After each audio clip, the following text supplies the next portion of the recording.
alguém te dissesse que o Conto da Aia não é apenas uma distopia, mas uma história construída quase inteiramente em cima da Bíblia, talvez você não entenderia o impacto real dessa série.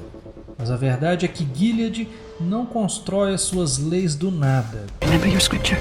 Blessed are the meek. And blessed are those who suffer for the cause of righteousness.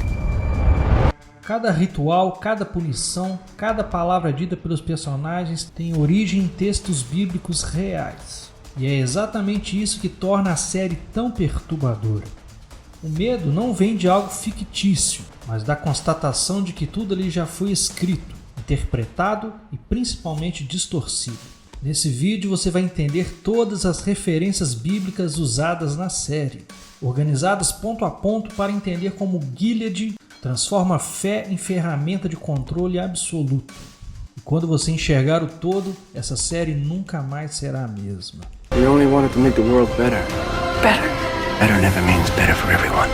A série O Conto da Aia, ou Handmaid's Tale, se passa em um futuro próximo, no antigo Estados Unidos, após uma sequência de colapsos sociais, ambientais e políticos que abrem espaço para o surgimento de Gilead, um regime teocrático e autoritário. O ponto de ruptura começa com uma crise global de fertilidade.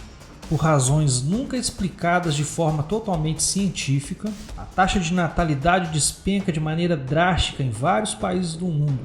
Bebês nascem mortos, mulheres sofrem abortos espontâneos em massa, e gestações saudáveis se torna algo raro. A série sugere múltiplas razões: poluição ambiental, contaminação química, radiação, doenças sexualmente transmissíveis e degradação generalizada do meio ambiente. Não é apresentado um vilão único, mas um colapso gradual causado pela própria humanidade.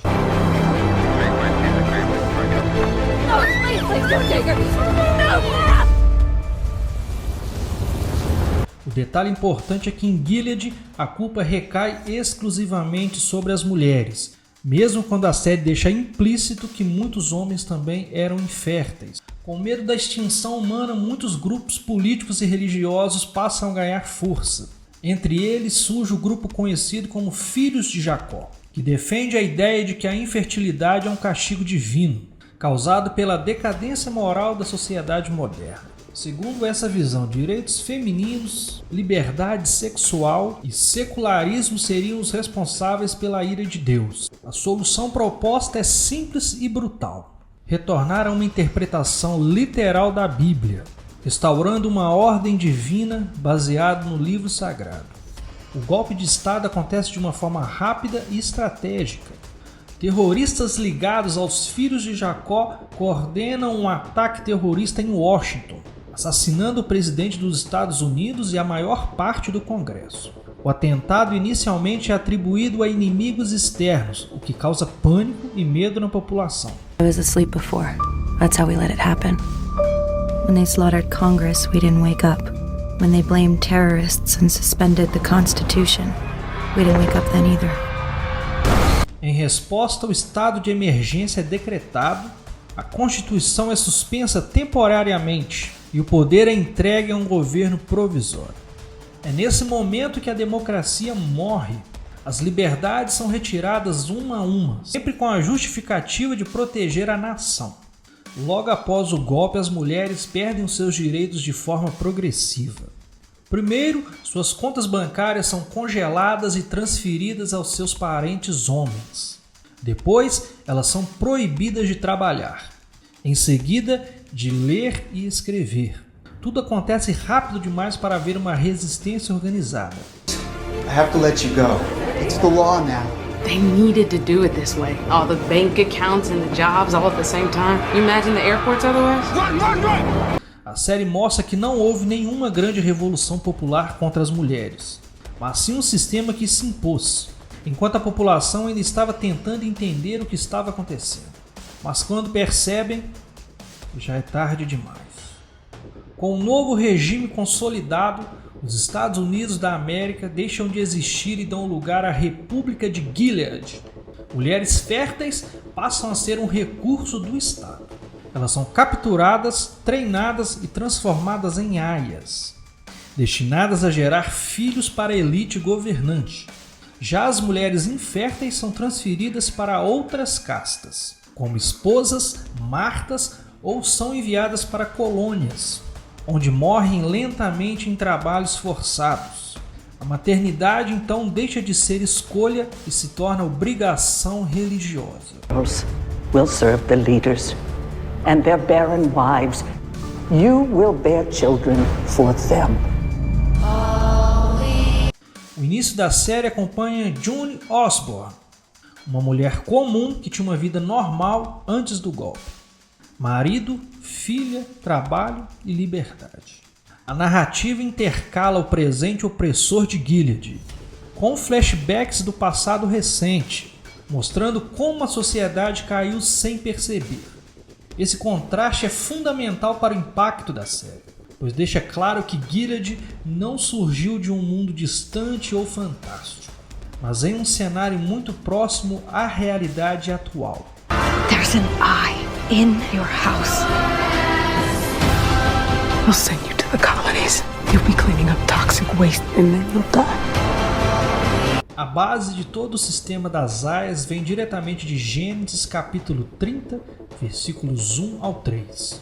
Nessa passagem, Raquel, incapacitada de ter filhos, entrega sua serva Bila a Jacó para que ela lhe desse descendentes. O texto diz que a criança nasceria sobre os joelhos de Raquel, simbolizando posse. Em Gilead, esse trecho isolado se torna lei divina. A cerimônia sexual das aias replica essa ideia visualmente, com a esposa segurando a mulher fértil no momento do ato. O que era uma narrativa específica, situada em um contexto cultural antigo, vira regra institucional. A maternidade deixa de ser um vínculo humano e se torna um direito do Estado, legitimado por uma leitura literal e conveniente da Bíblia. Outra referência fundamental está em 1 Timóteo, capítulo 2, versículo 12, onde é dito que a mulher não deve ensinar nem exercer autoridade sobre o homem, devendo permanecer em silêncio. Essa passagem sustenta uma das regras mais cruéis de Gilead. Mulheres não podem ler nem escrever. O conhecimento é tratado como ameaça e o silêncio feminino como virtude espiritual.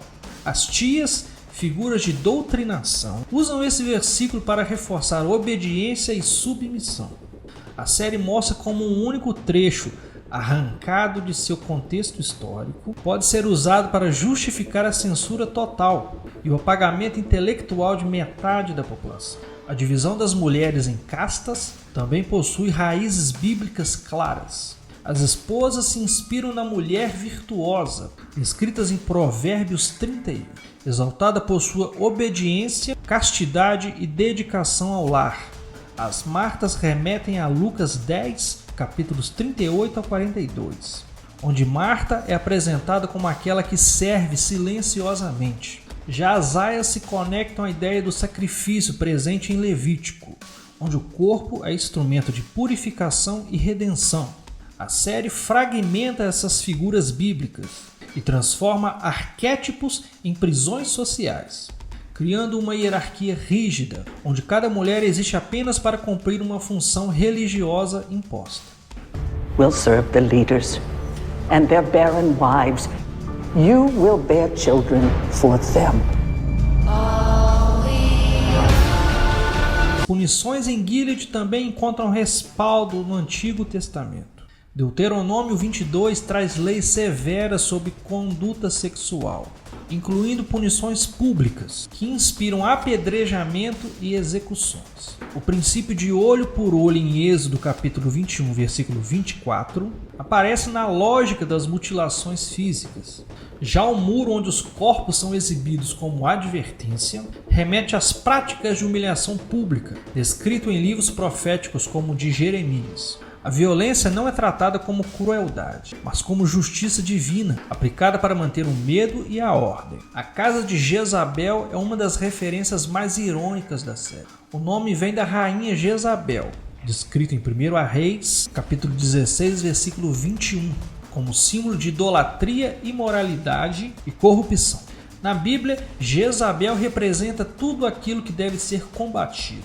Em Gilead, esse nome é dado a um bordel secreto frequentado pela elite, ou seja, publicamente o grupo preza por pureza absoluta, mas secretamente preserva espaços de prazer proibido. A escolha do nome escancara a hipocrisia do sistema e revela que a moral bíblica é somente aplicada aos fracos, nunca aos poderosos.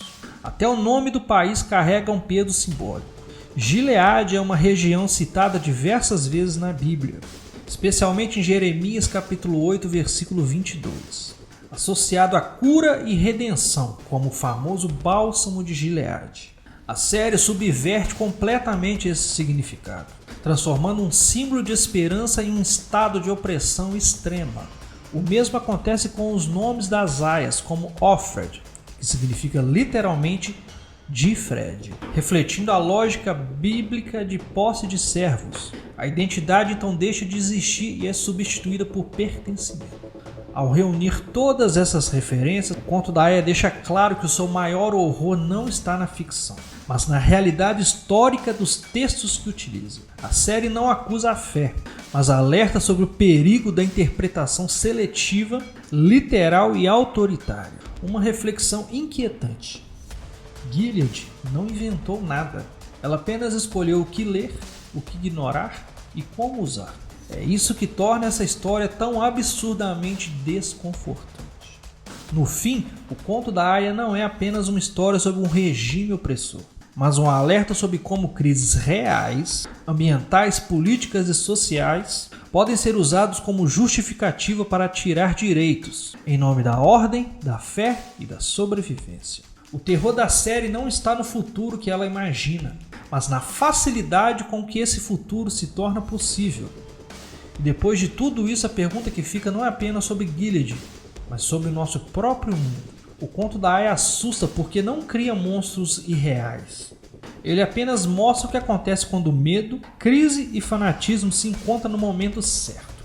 Nada ali surge de um dia para o outro. Direitos são retirados aos poucos. Discursos extremistas ganham espaço em meio ao caos. E quando as pessoas percebem, já não existe mais escolha. Se esse vídeo te ajudou a enxergar a série com outros olhos, se essas referências bíblicas e o contexto do golpe te fizeram refletir, então deixa o seu like, porque isso ajuda muito o canal a continuar trazendo vídeos aprofundados como esse.